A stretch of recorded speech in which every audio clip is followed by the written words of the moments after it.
usually walk around and talk, if you don't mind. This scares me, the podium scares me a lot. It is very difficult for me to follow two academicians who are very well versed in what they have talked about. I'm just a layman. I just practice Hinduism. And me being the president of the temple does not mean I'm an authority on Hinduism either. I'm just made the president because I volunteer a lot. They see me a lot more at the temple. They said, "You're it." So and that's the only reason why I have become the president of the temple. But again, I want to thank BYU Museum of Arts, particularly Ashley, who's been wonderful. I'm privileged and honored to be here to talk to you. When Ashley asked me to talk about puja and devotion at the temple and homes, I said, I'll take what I do normally at home at a temple and then just talk to you folks about it. And usually I tend to not concentrate on that. I tend to answer questions. I think you'll get most out of me if you ask me questions and I try to answer your questions. There we go. This is Ganesha, the temple that is dedicated to Lord Ganesha, as we call him, in South Jordan, right off of 106 South. Again, as I said, I'm not an authority on Hinduism. I do not know much about Hinduism.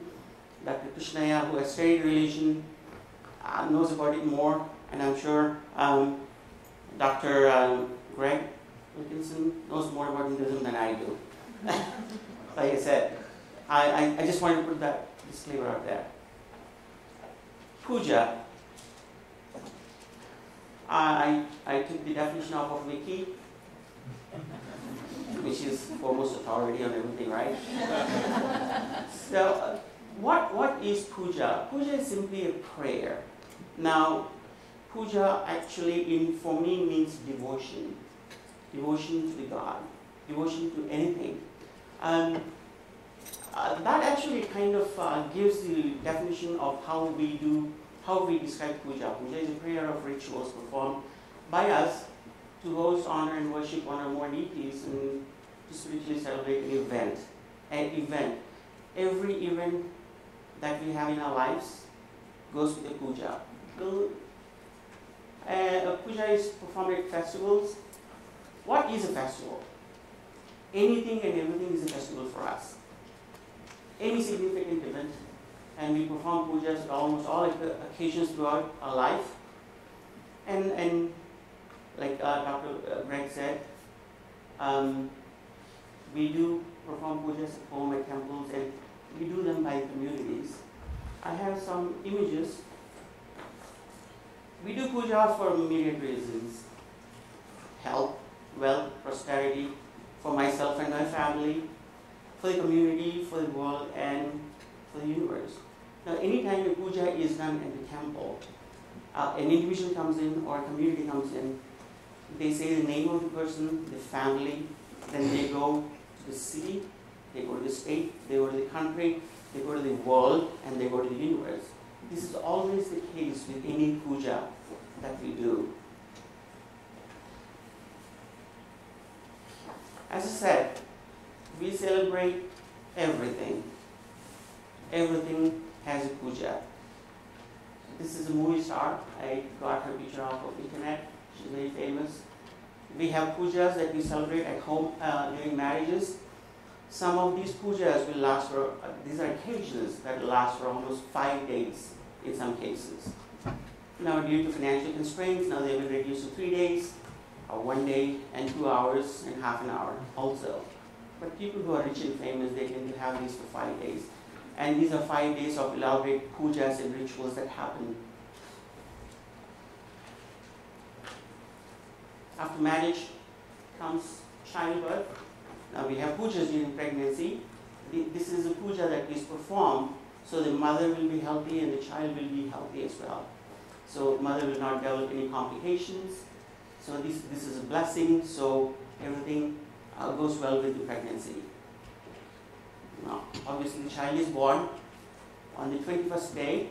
I don't know what the significance of 21st is. I'm sorry.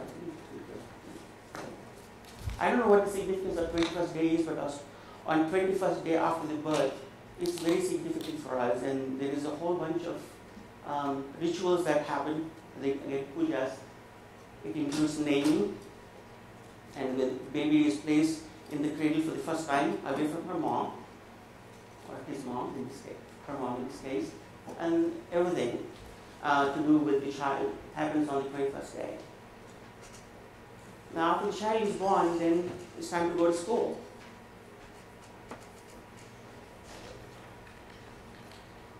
You can see the child is not interested in learning at this age. She's crying like hell. But the father performed puja. The statue next to these folks is Mother Goddess of Learning, called Saraswati. We pray to her because she is the goddess of learning. The puja is performed for her, and the child is made to write for the first time in its life. What do they write? I'm sorry? Chalkboard? Chalkboard, yes.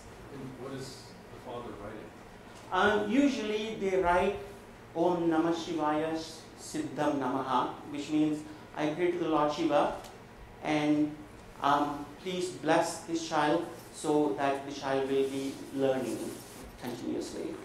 Siddham means let there be, let it happen. Yes. Usually they do not use a slate, they actually make them write in grain of rice with a gold object. The father usually takes his ring out and then they make them write A, which is A, first alphabet in languages in India. When the child is born, the family is well settled, father has a job, now it's time to build a house. Well, building a house, you need to do puja, right? So we do puja during Ramadhan. This is actually a picture from our temple. We are expanding the temple, so we perform groundbreaking puja. Now this puja is performed, so we are seeking permission from Mother Earth, saying, you know, we are going to disturb you, we're going to dig into you, and we're going to kill a lot of insects and worms. So we take their blessings saying, we are sorry, we're going to be bothering you, and we're going to be killing you in the meantime. So please do not be angry with us, bless us. So the house is built. House is built. And we are moving into the house. Graha. Now we are saying, when we do this puja, we say, thank you, Mother Earth, for giving us permission to do all what we did. And thank you all the worms and creatures that have been killed for your sacrifice. And then please bless us, do not curse us. And then we have this puja that we do when we officially move into the house. Well, we celebrate pujas for everything. This picture you probably know is from Spanish Fort. Like I said, we celebrate pujas in fest. We have festival for everything. In fact, every festival is followed with a puja. Now this is supposed to be the festival where we welcome spring. When spring comes, you have flowers with myriad colors, and we celebrate that with Festival of Colors, or Holi. Now, Spanish Fort obviously is the second largest gathering of Holi celebration after its Indian subcontinent. And by the way, it's getting more popular. I've seen pictures of universities from all over the US who are celebrating Holi. It's interesting because it's fun. We perform pujas or festivals for celestial events. Like when sun, for example, if you look at the sun now, he is going south. It looks like he is going south. On January 14th, he starts back coming to the north. Oh, let's have a celebration for that. Because now the days are going to get longer, we're going to get more sunlight, so we'll celebrate that. So we celebrate with what we call Festival of Sankranti,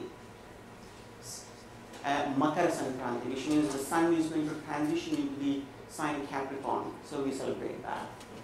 It's also a time for celebrating its kite festival. We have kites, and then we celebrate the festival by flying a whole bunch of kites and trying to cut off each other's kites and so on. We have fun. As you can see, it's very colorful, and all of these are started with pujas again. And the transition happens The person is born and everything has been fulfilled. Now the person is dead. We perform pujas there as well. These are rituals.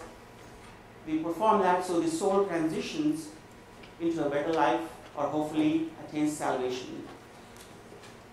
Any questions on whatever I've talked about so far? I have a question. Yes. Do you have specific foods that you eat at different occasions of your puja? Not necessarily.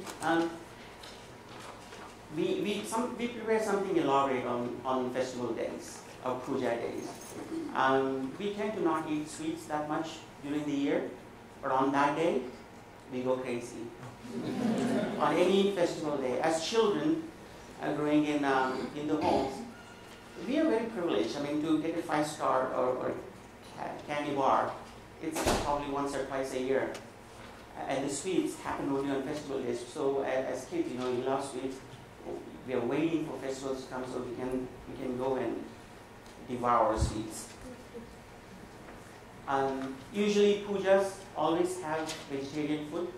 We prepare only vegetarian meals. No meat is cooked on those days, particularly. So nothing specific. Anything goes. Again, India is a very, very unique country. As you all know, right now we have 29 states. Every state has its own language, and they have their own unique culture. Every puja, each of these states celebrate their festivals in a different way. They have their own cuisine, they dress differently, they have their rituals that are different. When the puja is performed, it's done differently. It'll be amazing. If you go through India, you will go, oh, that's not what I saw there. I mean, these guys are doing it different. But at the same time, everything is linked by a common thread of spirituality and rituals. Yes? At the Ganesha temple that you're the president of, how do you reconcile all those differences? If you look at a calendar, we have all the festivals that we celebrate listed out. And usually, invariably, there are festivals that most of the South Indians do that will be listed on there, North Indians do that are listed in there. In general, there's a distinction between how we do in North India versus South India. And sometimes we go by state as well, like Onam, which is a festival that we celebrate in the state of Kerala. We celebrate that. And then you see that not many people from North India attend to that because they do not associate themselves with that festival. The same time, Sankranti, which is mostly popular in South India, you don't see North Indians come to it. But then you say Krishna Jayanti. Most of the North Indians celebrate it more than the South Indians. So you see more North Indians in there. Ram Jayanti, which is the birthday of Lord Rama. North Indians come and read one particular, what we call Sundarakand Patti, which is one of the stories from Ramayana, epic stories. They come and read Sundarakand on that day. And you don't see South Indians attend that. So we try to cater to all the regional folks as much as possible. But there are some common festivals that are very popular, like Ganesha, which is the birthday of Ganesha, who is our main deity, and then Diwali, the festival of light. Like for example, this Diwali that happened in the month of October, we had about 1,500 folks coming out. So the common festivals are attended by many people, but the regionals are attended by very limited people. Yes? Which festivals require pujari or priests to officiate? Theoretically speaking, you do not need to have a pujari to perform puja. Because when I do puja at my house, I do it by myself. But am I qualified to do all the rituals? Because all the rituals and the mantras that are recited are in Sanskrit. I'm not very well versed in Vedic mantras, so I do not. So I do it my own way. But as temples, we tend to hire pujaris or the priests who are well versed in those rituals. So our pujaris, like for example, the main priest, he chose to become a pujari when he was young, and he went and studied to become a pujari or a priest for 14 years in a school. He knows one particular wing of Veda, one part of one Veda, and he does all the rituals for us. and he does a fantastic job. So we depend on him. So if I have something special, then I go to the temple and say, today is my daughter's birthday, and you do a special puja for us, and then they'll do it for us. And then for community festivals or anything that somebody say, you know, we can, 10 of us families want to do this, then he will specifically do for those. So they're all conducted by somebody who's well versed in temples, but at homes, you do in your own way. Yes? Yeah, the Festival of Colors is attended by lots of people who don't probably come with their religious devotion in mind. Yes. Does that profane that holy event for you? Does that frustrate you? No, it does not. Because, see, the unique thing about Hinduism is it is up to you how you perceive the God to be. A Hindu will never say, I do not believe in other religions or I do not believe in other forms of God. A true Hindu will not say that. When somebody comes and then celebrates the festival with us, we do not get any kind of objection. We don't have any objection to that. In fact, we welcome anybody to come and participate in any of the festivals that we celebrate. I have some pictures which will astonish you. So pujas are performed at home. All the pujas that we have mentioned, we have seen so far, they can be performed at temples and at homes. And then every home, as Dr. Wilkinson said, we have a room dedicated for pujas. And we treat it more sacred. That particular room has its sacredness associated with it. We tend to not clutter it, we tend to not put trash in it and so on because it is a revered room. I have a room in my house that is dedicated, and invariably most of the Hindus will have a room dedicated to puja. And then we do puja every morning. Like every morning after I'm done with taking a shower, I go and pray. I do my puja in my own way in the puja room. Now what's interesting is, children, as a child, you do not understand this stuff. How, as a child, how can I impart this interest in being religious to a kid who's growing in US? Well, when I do puja in the mornings, I ring a bell. My little 2-year-old, when she was 1.5, 2, she'd come running, doesn't matter where she was. Daddy, Daddy, Daddy. I want to ring the bell. I said, absolutely. So these rituals that we do in the form of puja, they attract the kids and they tend to learn the religion or the rituals in their own way by participating in these pujas with us. Pujas are just one way of connecting with the God.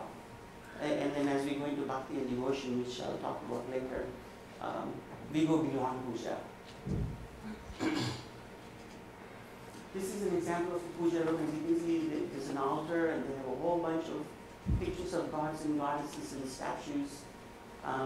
This is a very small room compared to my room. I mean, in the US, we are privileged. We have big rooms and big homes. That's a puja room from India. It's very small. And they sit there in the morning. Sometimes, some people spend 2 to 3 hours every day performing puja. Mine, it takes about half an hour to 45 minutes every day. Puja and children. As you see the picture on the left, in South India, in particularly from the state where I and Dr. Krishna comes from Andhra Pradesh, we have what we call Bombalapaluru, which means it's a place where you put toys. So all these clay figurines that you see, we put them up. In state of Tamil Nadu, they do it during Dasara time, which usually comes in the month of October. Why these pictures? The pictures are there because it's attractive and the kids get interest. Now that picture on the right is put up by a child growing in the US. While traditionally this is what we do, the child has interest in saying, oh, I want to do stuff too, I want to make something nice. So he put up that picture. with frames and all of that. Now, we have created interest in the child in the ritual of puja in his own way or her own way, and then eventually, hopefully, they'll evolve into regular rituals. Pujas at temple, we perform pujas even a community goes to the temples on festival days in large numbers, but our priests perform pujas on every single day. That's their duty. They go in the morning and they perform puja to all the idols and deities that are there. But as a community, we all go to the temple on festival days and we do pujas. Again, like I said, all the pujas that are performed in the temple, they're all performed not for one person or one human being. They're all performed for everyone that exists on this planet and for the peace of the universe. Like I said, we do blessings for the community, for the individual, for the state, for the city, for the country, for the world, and then for the universe. When we have festivals in the temples, the community is involved. We have a whole bunch of people. Like I said, in the Diwali Festival of Rice, we had puja where groups of 50 families performed puja. We had 3 batches of those perform puja on that day. And one of the main things with festivals and performing puja is you bring your riches to the temple in the form of milk, food, fruits, whatever you think you can. Again, it's all vegetarian. You bring it to the temple on those days. And the intent is you offer it to the God. But again, God is not going to eat it, right? The intent is that you share your wealth with the less fortunate. On these festival days, when we offer food in the temple, it is shared with everybody who comes to the temple. In India, here we do not have a whole bunch of people who cannot afford to eat food because everybody has enough to eat. But in India, all these mountains of food that is served on festival days is given to all the poor folks who cannot afford to buy food or eat food. Is shared with all of them. And then, of course, you might be thinking, wait, the festivals are only 1 or 2. Sorry, we have lots of festivals. In fact, as an employee working in the US, I sometimes wish I was working in India because we have so many holidays. Every festival is a holiday for us, including Christmas and Bakri, which is a Muslim festival. So we get holidays for every festival. This is one of the puja. Yes. Do you also celebrate New Year's? We have New Year's in a different way. We follow lunar calendar. Some of the states do follow lunar calendar. Some states follow solar calendar. Our New Year, where I come from the state of Andhra Pradesh, our New Year starts in the month of March, usually, with the start of the spring, which is the festival of colors. So it starts around that time. And for some other states who follow solar calendar, it's on a different date. In general, January 1st, yes, we do that. In our temple, we have special puja on that day. At the strike of midnight, right at 12:01, there is a grand puja offering that happens in the temple. And some people do actually come and attend that. We usually have about 50, 60 folks venturing snow and sleet and ice, and they come and participate in that. Yes? When you pray in the morning, do you pray to one specific God, or before I understand that, is that right? When you pray, are you praying to different ones every time, or is it the same one every day, or different times? Quite frankly, we have millions of gods. So, which God you choose to pray is up to you. Our temple is Ganesha Hindu temple.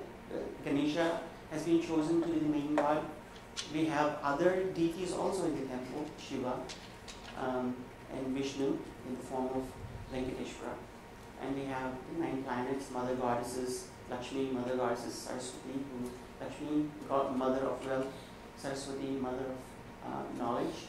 We have Hanuman, monkey god, and Krishna. We have Tatta, who is the embodiment of teacher, guru, and Subramanya. We have all of those. It is again up to you as to who you want to. As Dr. Krishna was saying, and Dr. Wilkinson was saying, who you choose to worship is up to you. It is between you and your personal God. What is unique about us is we do not see a difference between what you see in a normal life being different from the God. We see God in everything. One of the questions that was asked was, how do you personify Vishnu? Does he have a form? Yes, as a human being, we are limited by our faculties of sight, smell, sense, and smell. I haven't seen God. If I have seen God, that would be fantastic. But because I'm a human being and I'm used to seeing these objects that I see around me, and we see God in everything, I can perceive God in any form that I want to. I can take this little pen and say, I see God in it. And I can start praying it as Vishnu, as Shiva, as Ganesha, whoever I want to. I see God in you. I say, you are my mother goddesses. Because we do not see a difference between God and what exists. I hope that answers the question. This is a festival in which the ladies are performing what we call Lakshmi Puja, puja to goddesses of wealth, typically done on Diwali, the festival of lights.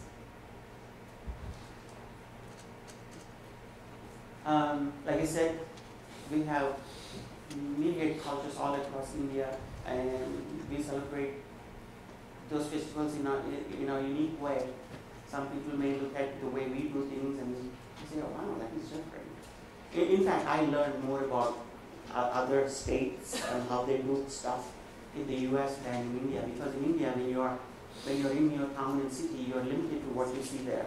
But coming to the US and going to the temple, I'm like, oh, wow, that is different. Like Onam, for example, they on that day they just pray to one lamp and elaborate arrangement of flowers, and it's amazing to see. I'm like, wow, I didn't know that. I wouldn't have known it if I was in India unless I went to the state of Kerala. But being in the US, it has helped me. So they do it in their own way.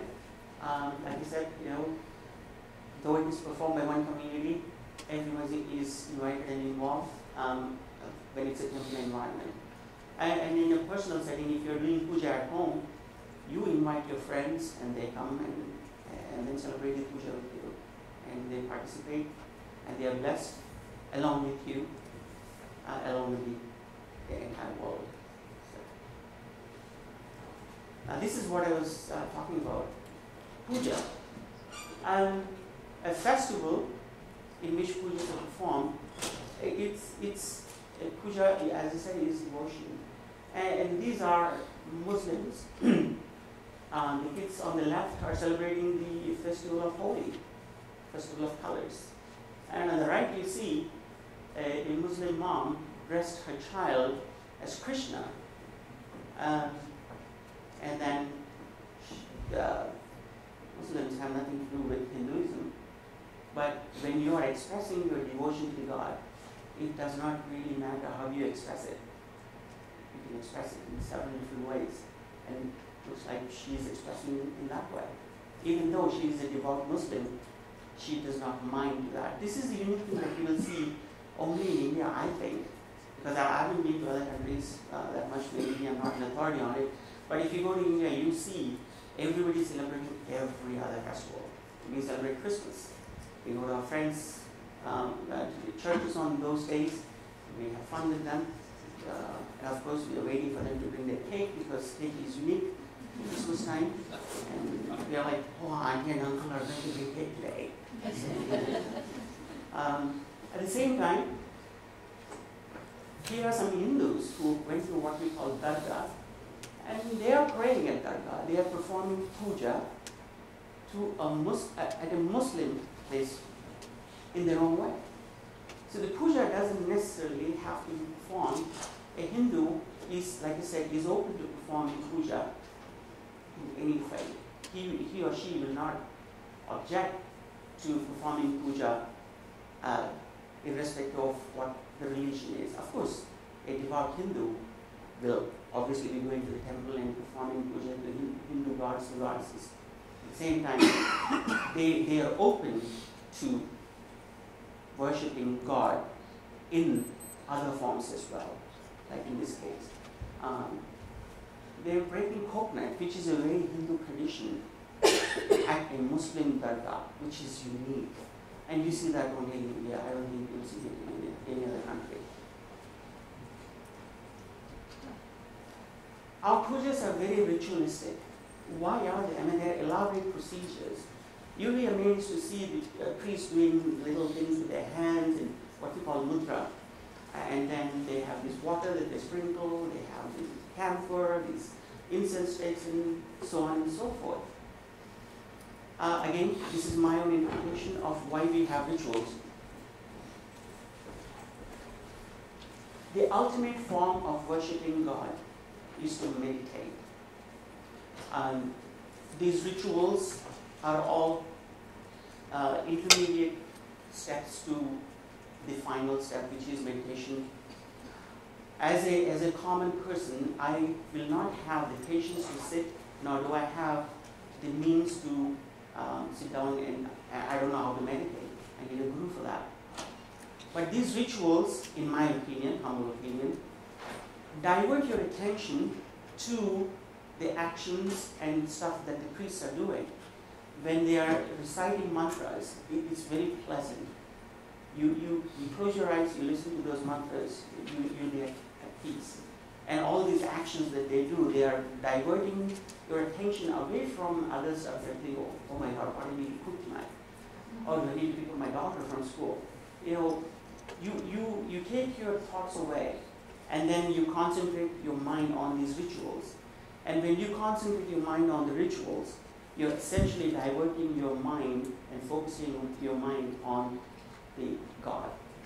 That is just one way of getting to train your mind to concentrate on God. Eventually, hopefully, we'll get to the point where we'll be doing meditation, and then we'll try to see the God within us, because we believe God is within us. So the ultimate goal is to realize the God in me. And I can do that only by meditation. Like I said, what is the alternative Buddha? Meditation. That is the ultimate way of how you can be one with God or realize God. And hence, when you meditate, they invariably say concentrate on your breathing. When you concentrate on your breathing, you are breathing in and out, and you tend to concentrate on yourself. They say if you want to realize God, you don't have to look for the God outside. They say you look for the God within you. When you do that, you will know that you and God are one. That's the ultimate goal of every Hindu. Community worship in India versus Utah. Well, the sheer number. In India, there is a festival. There's a whole bunch of people. I think we are nearing 1.4 billion now. In Utah, we are limited by the number of Hindus present in the valley. According to 2010 census, I think there are about 2,000. By our estimate, there are about 4,000 now in the valley. When I came to Utah 11 years ago, there were probably 300-400. Our temple was good enough to accommodate that many, but now the temple is too small for us. I'm afraid we'll be outgrowing the expansion pretty soon too. So, Kumbh Mela, which is again a festival, and this is Mahakumbh Mela that happened in 2012. A Kumbh Mela happens every 12 years, and after 12 years of Kumbh Melas, you have Mahakumbh Mela, so it happens only 144 years. That supposedly was attended by 80 million people. for us, we are limited to people residing in Utah and neighboring states, Idaho and Montana. A lot of people who live in Idaho, they do come to Salt Lake City to perform the rituals. Our priests have gone high-tech now. Now they're doing puja over Skype. I walked into office and one day he was reciting one song. I'm like, what are you doing? And then he was on Skype and he was directing them what to do because they were doing some the 21st day ceremony for their child who was born, the naming ceremony, and so he was doing it over Skype. I was impressed. So technology is pervading our lives as well. This is Mahakumbh Mela of 2013. It's just a few. That's just one section of it. It's a place called Allahabad. That's where River Ganges flows. Taking the Ganges on that day is supposed to liberate you of all your sins, and then you are liberated and you get moksha, which is liberation from cycle of life and death. So you become one with God. Bhakti is nothing but devotion. In order to do puja, you have to have bhakti. If you have no devotion and you sit, if I'm sitting in the puja and I'm thinking of what I need to do next, and oh my God, this is taking so long to perform the ceremony, my legs are aching because we are sitting squatting on the floor. There is no bhakti in it, and then if there is no bhakti, then there is no concentration on the rituals, and there is no concentration on the rituals that are being performed, then you're not getting the benefit of focusing your attention on the God. So bhakti is very, very essential to perform puja. Puja without bhakti is futile. Bhakti and puja obviously go together. In India, bhakti is influenced by events that happen around you on a regular basis. Now what I mean by that was, it happens from your childhood. You're looking at things that happen around you, and then invariably when you go to temple, you see your parents doing this, and then all of a sudden as a child you're doing that too, without knowing why you're doing that. But then of course, as you grow, you tend to learn those things and question those, and then you learn more. So how do we impart that to our children who are raised in the U.S.? Like I said, we do these rituals, and then they attract the attention of the kids, and they say, Mom, Dad, I want to do this too.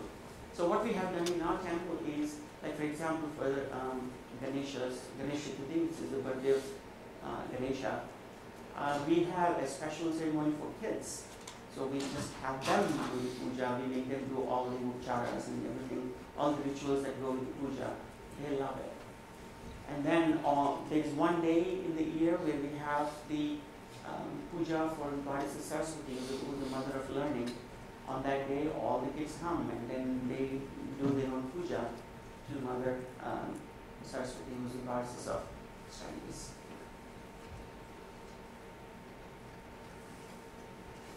Rituals performed, attracting kids. This is because the rituals. During this time, sometimes kids are running around. We say, Mother says, sit quietly. So the moment the mother says sit quietly, look at those kids. Look at them and learn. The kids are taught to observe reverence during these rituals. And then hopefully that will in turn delve into bhakti. And then eventually they will choose Ishtadevata, which is the personal God, and they have a lot of bhakti towards that God. When I was young, my Ishtadevata was the monkey god Hanuman. And then for some reason I switched sides and went to Ganesha. And now I'm leaning towards monkey god again. So it's my prerogative as to who my Ishtadevata is. And I can choose whichever one I want to. Any questions? Yes? So like Dr. Krishnaya said, we have 4 Vedas. And a priest, there are specific ritual, the Vedic scriptures that a priest needs to learn in order to perform certain rituals. Like yajna, like Dr. Krishnaya said, can be performed by only chanting certain mantras, and certain rituals need to be performed. A true yajna, for example, a homa is a miniature version of yajna, where we light fire When you try to like, I usually try to match and do it, but our priest actually does the long way. Igna principles say that you have to take certain pieces of wood, only certain kind, and then you rub it to create fire. He does that, and sometimes it takes half an hour, sometimes it takes 45 minutes, he does it. And then these mantras that they recite are coming from the Veda. And a person chooses to become a priest and goes to that school.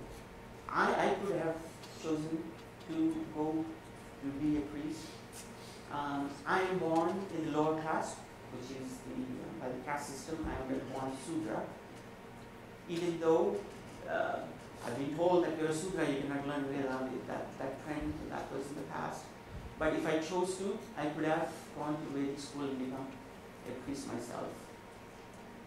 Priests don't make much money, so I chose not to.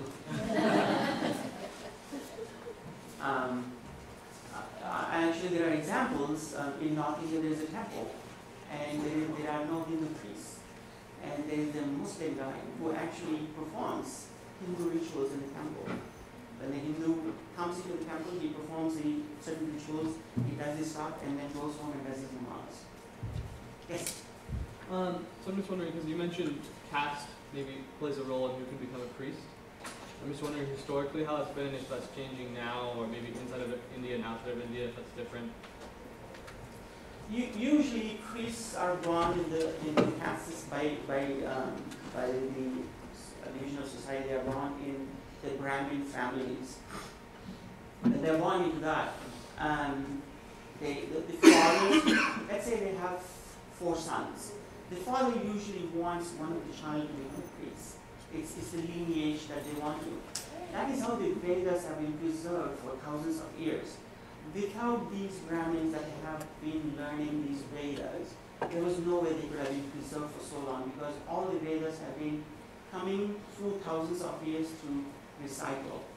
And of course now we have internet. But in those days it was all coming, because internet gives you to read. It doesn't tell you how to say, because saying mantra is very critical. There is a meter that goes with it, there is a certain way you have to say it. And they say if you do not say it right, it actually has negative consequences. So the priest chooses, but as a Sudra, I could have chosen, but I didn't choose to. But invariably, it's usually the Brahmin community that becomes priest. Like I said, the priest that we have in our temple, he chose to be the priest, and he went to school for 14 years. He went to the school as an 8-year-old child. And then after 14 years, he came directly to our temple. Okay. Bhakti in children, this is where kids are performing puja in our temple. They're curious, they learn more, and hopefully they're going to do meditation and then fulfill their purpose in life. I think that's the last slide. Hey, actually said, Balaji. I'll be available in the afternoon to have any more questions.